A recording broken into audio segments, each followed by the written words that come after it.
வேதாரண்யம் அருகே புஷ்பவனம் பழமை வாய்ந்த அருள்மிகு திரௌபதி அம்மன் கோவில் கும்பாபிஷேகம்.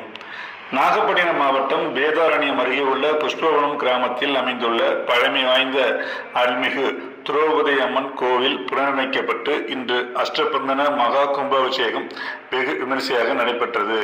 கடந்த 8ஆம் தேதி கணபதி பூஜையுடன் முதல் யாகசாலை பூஜை நடைபெற்று அதனைத் தொடர்ந்து இன்று 4ஆம் கால யாகசாலை பூஜைகளுடன் மகா பூரணாகதி நடைபெற்று சிறப்பு தீபாராதனைக்கு பிறகு கடம் புறப்பாடு நடைபெற்றது.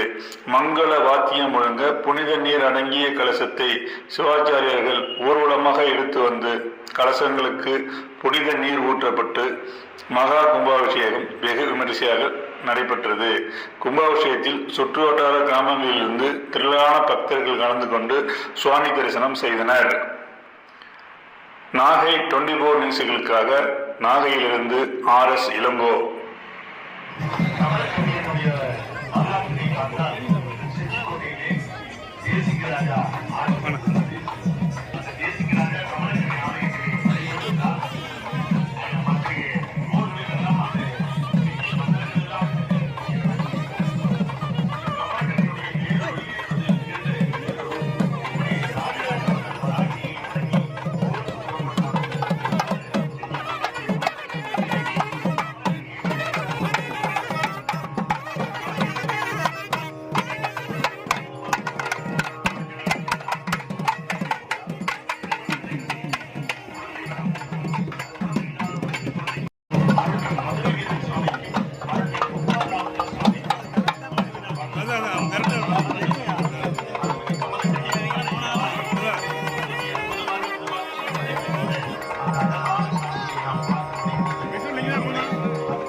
மிக அற்புதமாக எளிதாக இருக்கிறது.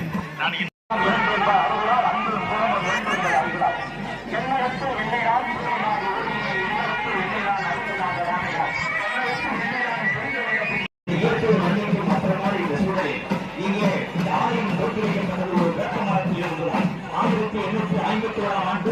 நம்முடைய முன்னோர்கள் இப்போது ராமதாஸ் அவர்கள் அவருடைய கதை அல்லவா நன்றி பார்க்கிறது என்று சொல்வது அந்த மொத்த என்ற உணவையும் நாம் வைத்திருக்கிறோம் என்றால் உலகம் யாரையும் பாதுகாக்கவும் நீக்கிறா அதெல்லாம் விளையாட்டு நண்பருக்கு அதை செய்து முடிக்கின்ற பேராற்றலுக்கு அந்த பஞ்சனை தாயத்தின்ற காரணத்தினாலே தானே அவர்களுக்காக தீர்வுகின்றோம் பாவனை எடுக்கின்றோம் அவருடைய ஆலயத்திலே மற்றவர்கள் இந்த காட்சிகளை இங்கே பார்க்க முடிகின்றது. கண்டபுரம் மன்னூருக்கும் திரு கண்டபுரம் பாட்டிருக்கும் கண்ணகம் சதைகளுக்கும் கொண்டிருக்கும் தன்னழகுக்கு தனியழகு எதுக்கு அந்த வந்தர்களை ஓடிவிட்டு உங்களுக்கெல்லாம்